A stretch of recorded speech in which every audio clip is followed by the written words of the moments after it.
Coming up on Lawmakers, legislative response to the tragic shooting of a Fulton County judge. The Senate debates the nuances of the $17 billion 2006 budget. And the House moves to prohibit cities and counties from establishing their own minimum wage. Those stories and more tonight on Lawmakers. Live from Atlanta, this is Lawmakers for Monday, March 14th. Here are your anchors, Wandy Lawson and Gerald Bryant. Good evening, everyone. Also coming up on our broadcast, the plan to allow Sandy Springs to incorporate moves to the fast track in the Senate. And members of the House have warned that certain forms of protest could cause them to be removed from office. But our top story tonight, the General Assembly takes a look at what can be done to prevent future court violence.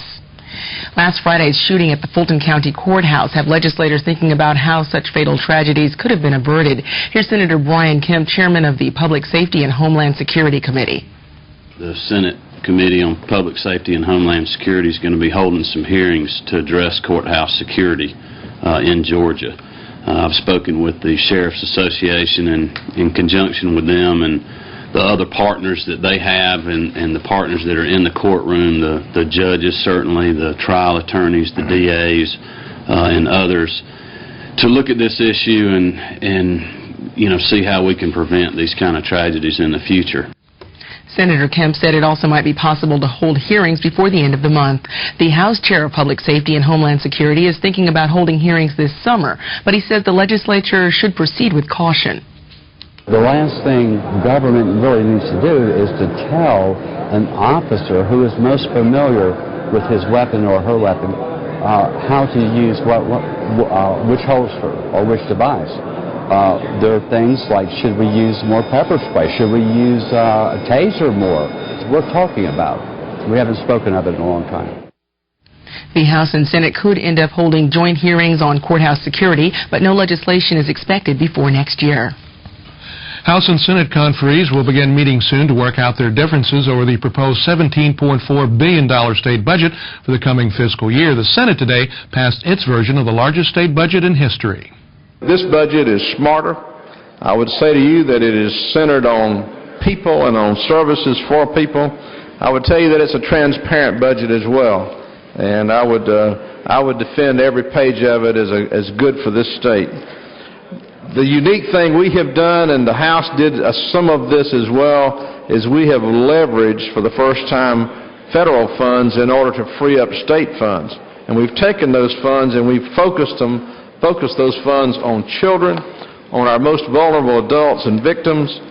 We've funneled those funds into protecting hospitals and to helping nursing homes and to help state employees as well.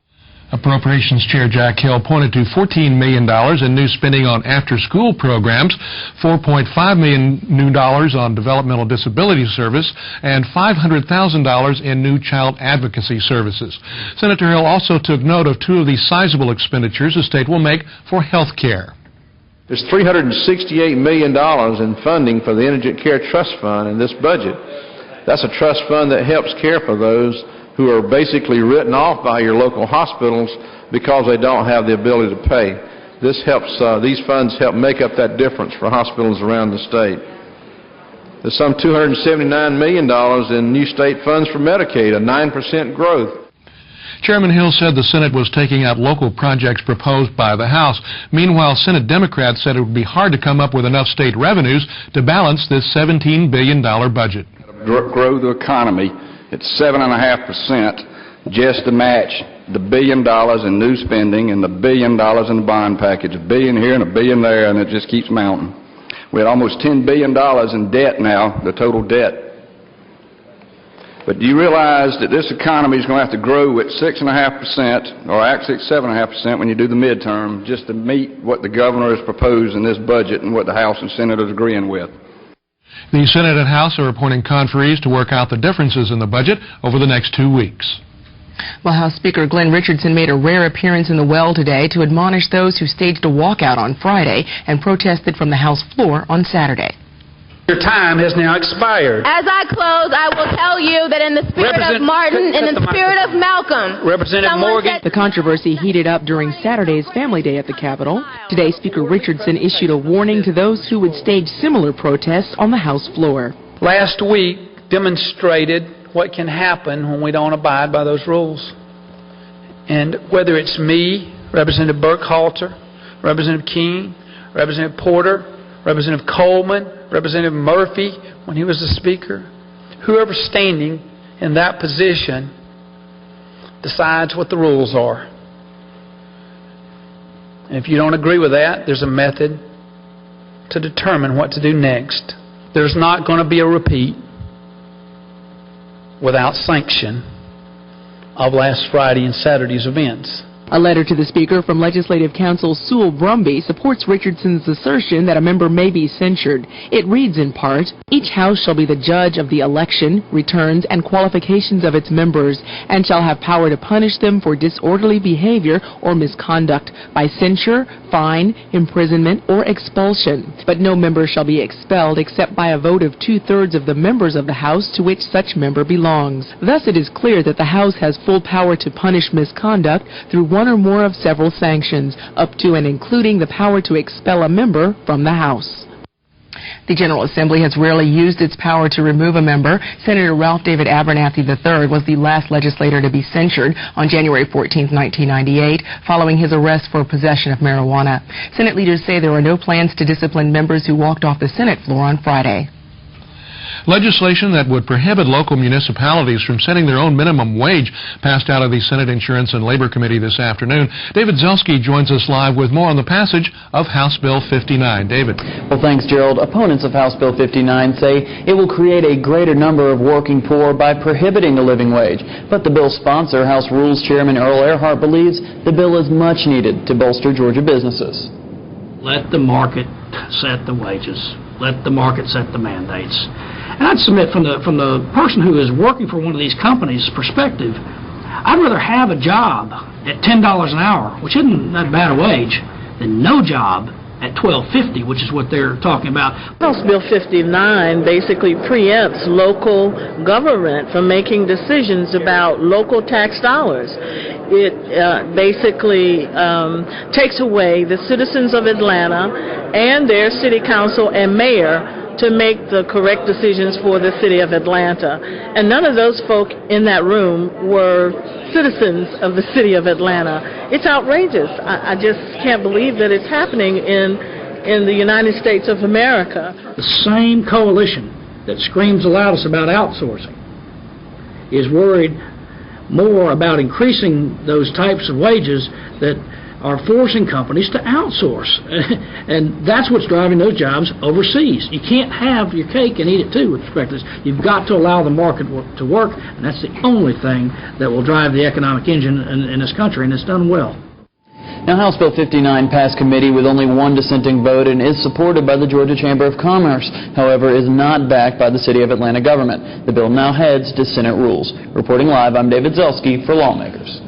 More news that would affect Atlanta. Legislation that would allow the people of Sandy Springs to vote on creation of a city continues to move through the General Assembly. Two bills are necessary to allow for the vote.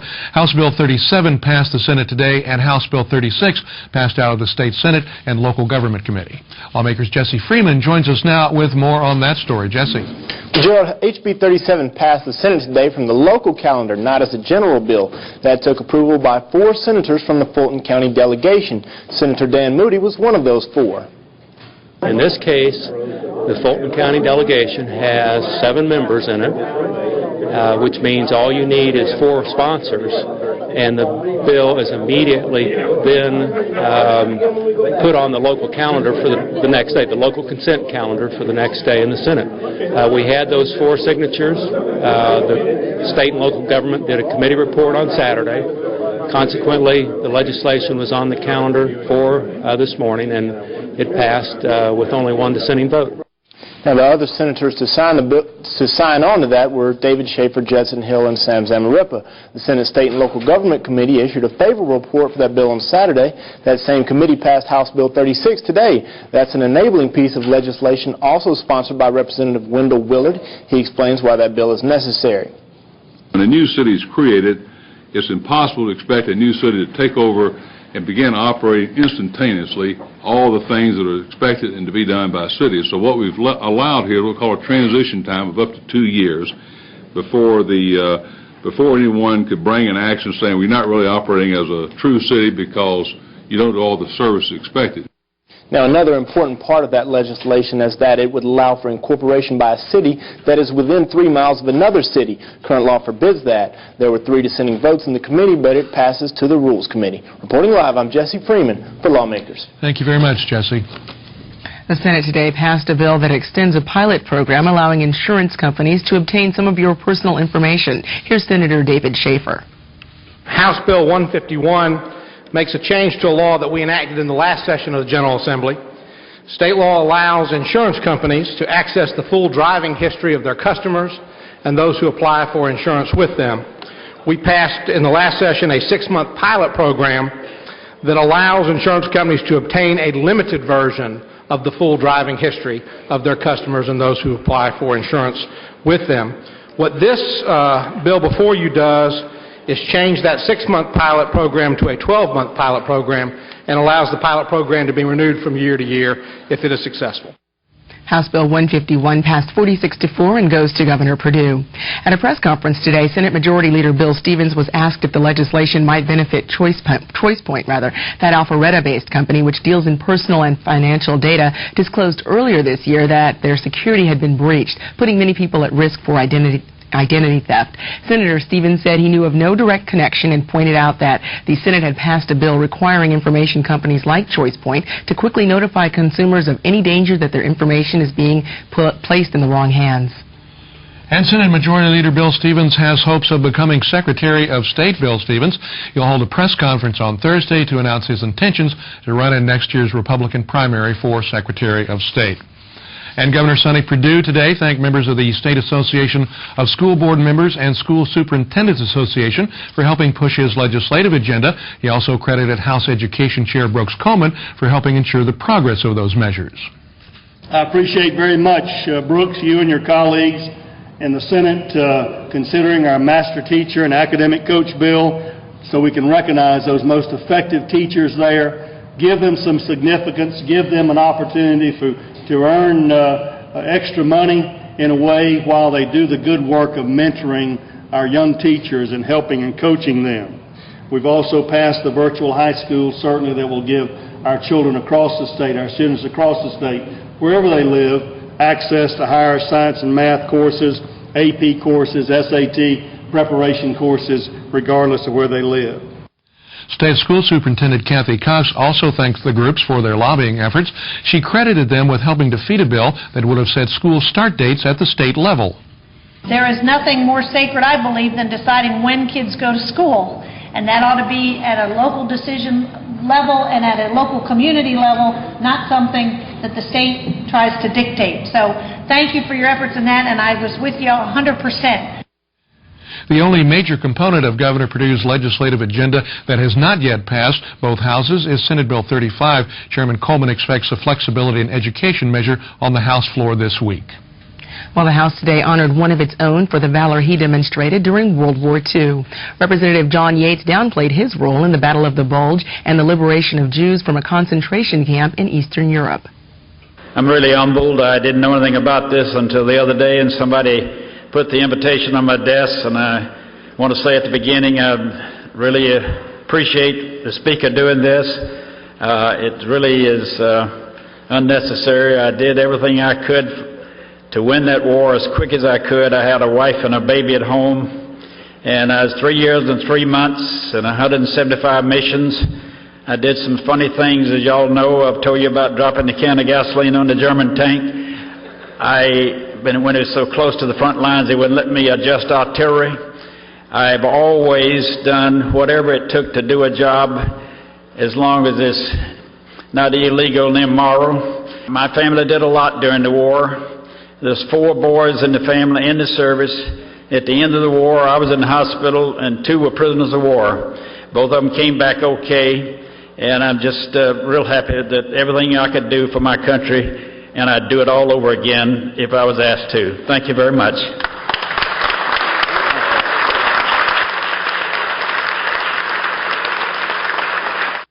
Representative Yates was also recognized this afternoon by the Georgia Holocaust Commission.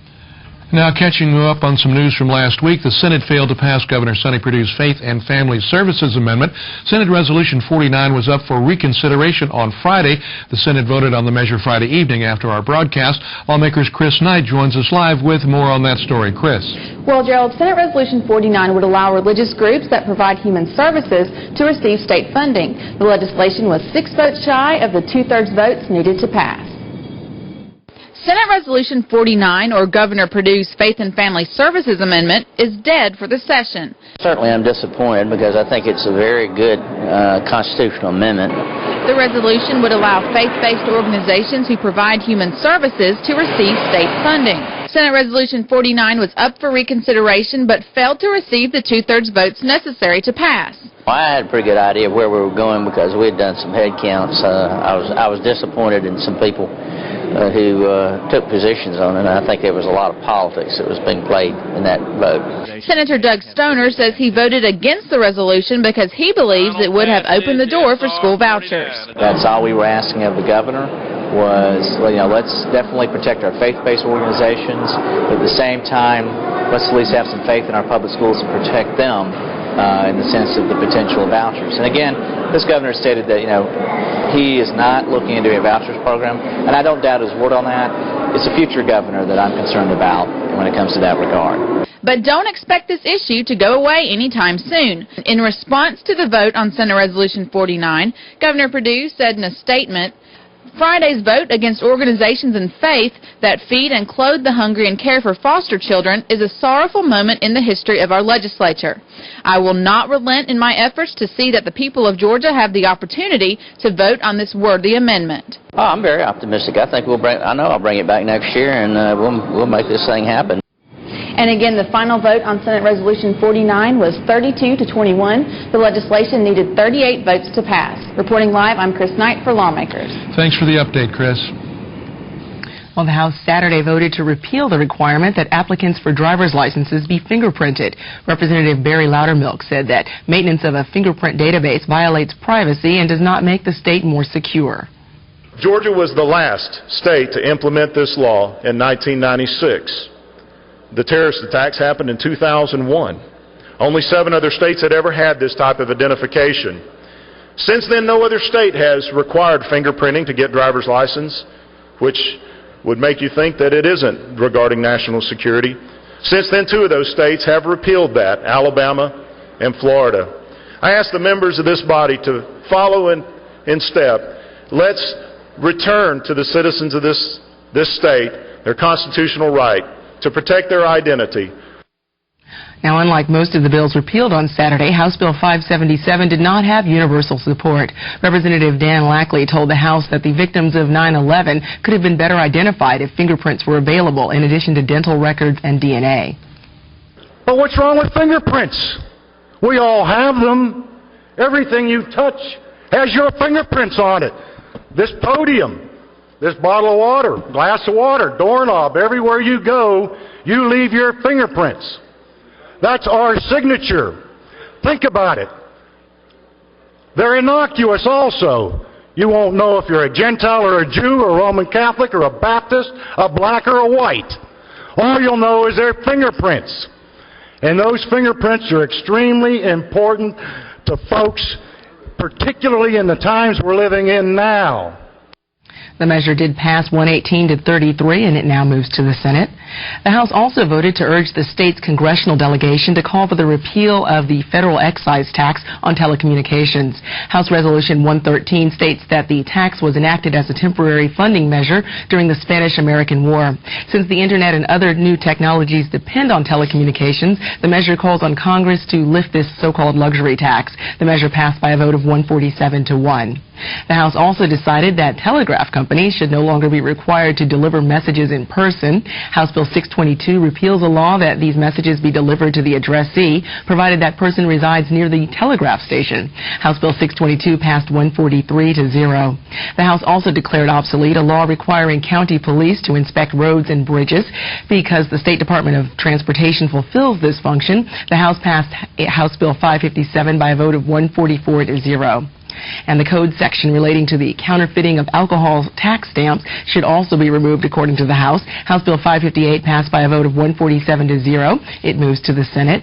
And the House voted to update the state tax code by repealing obsolete statutes. House Bill 556 removes the standards for bound tax digests, an appeal for school property tax, a provision for the adjustment of Georgia taxable net income, and a series of questions about intangible taxes on income tax returns. That measure passed 148 to 0, and like the other repeals, now moves to the Senate. In other news, the father of 9-year-old Amy Yates, a girl whose suspected murderer is a 12-year-old boy, held a press conference in Villa Rica on Friday in reaction to a resolution which recently passed the Senate. Senate Resolution 161, sponsored by Senator Bill Hamrick, creates a 25-member study commission to survey situations like 12-year-olds committing murder. Under current law, Amy Yates' suspected killer would serve a maximum 4-year sentence in juvenile detention. In regards to the Juvenile Law Commission that will be handling the reorganization and reformation of the existing juvenile code, of the 25 members to be appointed, I would like the Speaker of the House to appoint Tim Bearden as the co-chair of the 3 individuals representing the House of Representatives.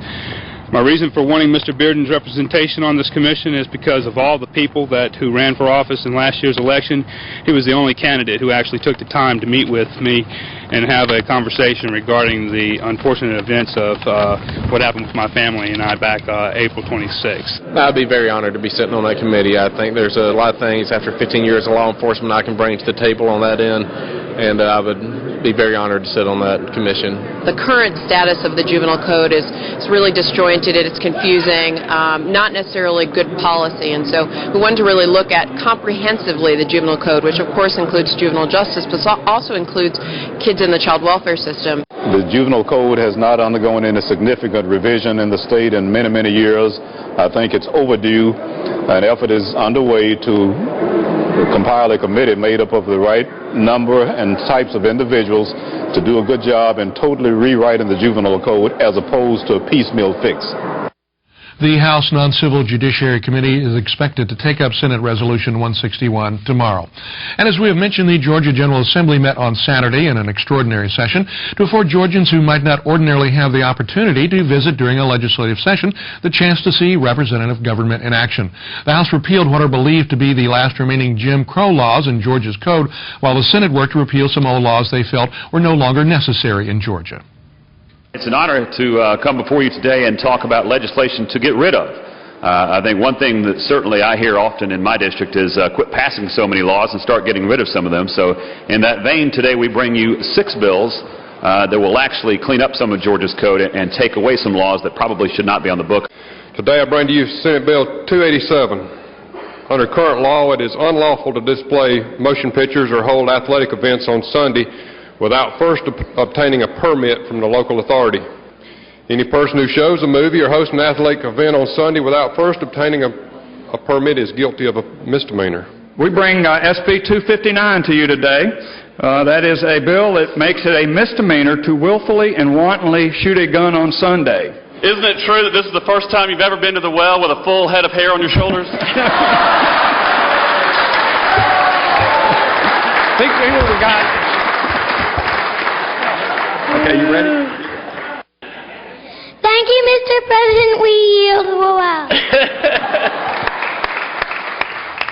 Well, although the bills from Saturday passed the Senate, they still must pass the House and be signed by the governor before they become law. The same holds true for the Jim Crow repeal measures that passed the House. Well, that special Saturday session was designed to be a family day at the Capitol. Visitors were given a chance to learn more about the legislative process. Hundreds gathered to tour the Capitol and to take part in the day's festivities. Lawmakers' Chris Knight has more on this day-long event. A big slide, a cute owl. This is the smallest bird that we have in Georgia. And a free lunch welcome family members of legislators and other visitors on Family Day at the Capitol. My husband works in the area, and we were walking the underground and came by, and it looked like a lot of fun. Now, as you can see, these kids are having a great time at Family Day at the Capitol, but today's event is more than just about fun and games. Children and adults alike had a chance to sit in on the legislative process and learn more about what goes on under the Gold Dome. I'm a high school social studies and art teacher, and so Having taught social studies to teenagers through the years, I just know how important this process is and really appreciate the fact that they open their doors to the families and kids. Do you think the Capitol is a neat place? What's your favorite thing about the Capitol? The trains and trucks. And family members weren't the only ones visiting the Capitol on Family Day. So do you two know who this man is? Governor Alexandra H. Stevens. Are they right? They are absolutely right. I was the governor of Georgia from 1882 to 1883, and I'm considered to be Georgia's greatest 19th century statesman. And while 10-year-old Nick Martin may not have future plans to work at the Capitol, I might be a lawyer, but I'm probably going to go into sports. Family Day may have inspired another youngster to one day enter the world of politics. Reporting for Lawmakers, I'm Chris Knight. Well, Family Day was a good opportunity to see the lighter side of business at the Capitol, but everyone wasn't quite as jovial. Several progressive groups came to rally for their legislative agendas. Lawmakers' Jesse Freeman has that story. Several hundred marched to the Capitol. Stand up for working families, Georgia! Stand up for working people, Georgia! They rallied on the steps. The consortium is a hodgepodge of groups calling themselves progressive, and they have varied causes. I am here because I don't want the appearance of elections. I want real elections. The purpose behind us being at the Capitol today is to give our legislators an opportunity to interact with our lesbian, gay, bisexual, and transgender youth. We should be treated equally as everybody else, and we deserve an education. They came to make their voices heard. we all have to stick together to let our government know that we need a living wage. And to have leaders hear from them. I really think that the working poor, the working class, are being squeezed out in every which way. Family Day is a day for non-controversial bills, so of course none of the legislation these groups were talking about would see the floor. They'll have to continue their lobbying efforts the rest of the session. Reporting from the Capitol, I'm Jesse Freeman for Lawmakers. Well, coming up tomorrow on Lawmakers, the Senate is expected to debate new congressional maps, and the House will discuss a juvenile justice measure that would revise the current 90-day program for youth offenders. We'll have those stories and all the latest from under the Gold Dome. That's tomorrow at 7 p.m. If you missed any part of this broadcast, tune in when Lawmakers is rebroadcast tomorrow morning at 5:30 a.m. on GPB.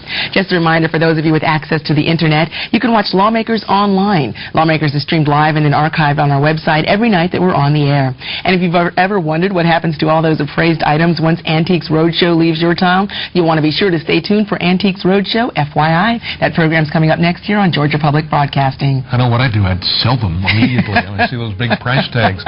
That's our broadcast for this, the 32nd legislative day of the Georgia General Assembly. I'm Gerald Bryant. And I'm Nwandi Lawson. For all of us here at Lawmakers, good night. Good night, everybody.